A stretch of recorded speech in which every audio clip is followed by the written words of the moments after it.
how to hem a t-shirt. Let's go!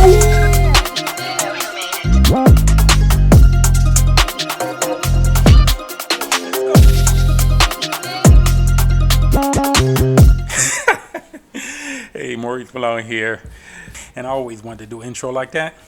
Today I'm here with my man Paulo. We're from Williamsburg Garment Co, and we're going to show you how to hem a t-shirt professionally. So we start with this t-shirt, which has a 1-inch blind stitched hem, and the customer wants the shirt to be 1 inch shorter.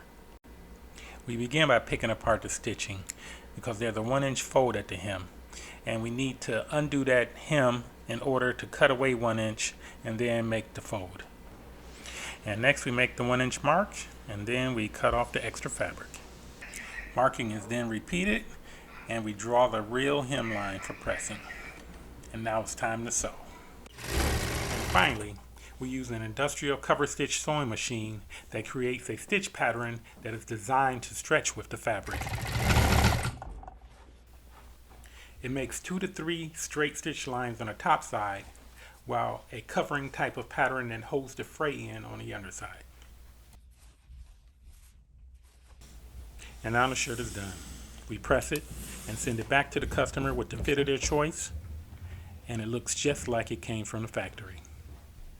And that's the difference between our work and everyone else.